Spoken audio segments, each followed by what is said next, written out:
নমস্কাৰ, মই অনুস্মিতা মজুমদাৰে আবৃত্তি কৰিবলৈ লৈছোঁ শ্ৰদ্ধাৰ তথা মোৰ অতি প্ৰিয় কবি হেম বৰুৱাদেৱৰ এটি কবিতা। কবিতাৰ শিৰোনামা এখন চিঠি। মৰমৰ মেঘাচ্ছন্ন পৰ্বতৰ এই মোহনাত নিবিড়ভাৱে মোৰ মনত পৰিছে মমতা। বিদায় মৌন নিথৰ মুহূৰ্তত তোমাৰ চকু উপচি বাৰিষাৰ বান নামিছিল।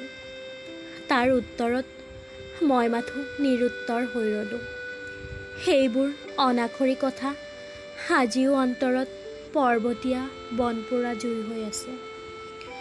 ইয়াত মাথোন হেজাৰ হেজাৰ ফুট ওখ পৰ্বত আৰু পৰ্বত, যাৰ বাহুবন্ধনত কল্পনা ছাই হৈ যায়।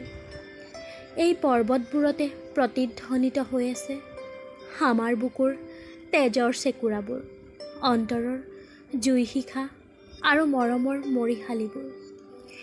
এইখন এখন মহাকাব্য, পৰ্বতৰ মৌন ভাষাই লেখি যোৱা তেজৰ বুৰঞ্জী।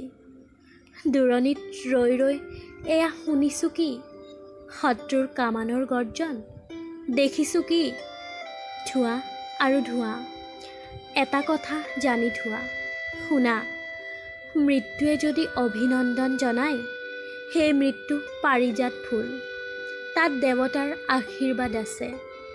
সৰ্বশেষত তোমাক একেষাৰ অনুৰোধ কৰোঁ, সেই যে তোমাৰ ল'ৰা দুটা, সিহঁতক কেতিয়াও পিতৃৰ অভাৱ অনুভৱ কৰিবলৈ নিদিবা। সিহঁতক মাথোন একেষাৰ কথাকে ক'বা, যি মৃত্যুৱে দহক জীৱন দিয়ে, সেই মৃত্যু আত্মাৰ দৰেই অবিনশ্বৰ।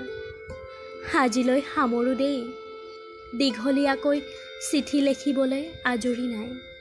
মৰম জানিবা, ইতি তোমাৰ।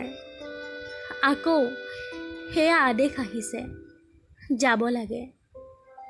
শত্ৰু সৈন্যই চেলাগিৰি পথ অতিক্ৰম কৰিছে। চিঠিখন আজি ডাকত দিয়া নহ'ব। আকৌ মৰম। ধন্যবাদ।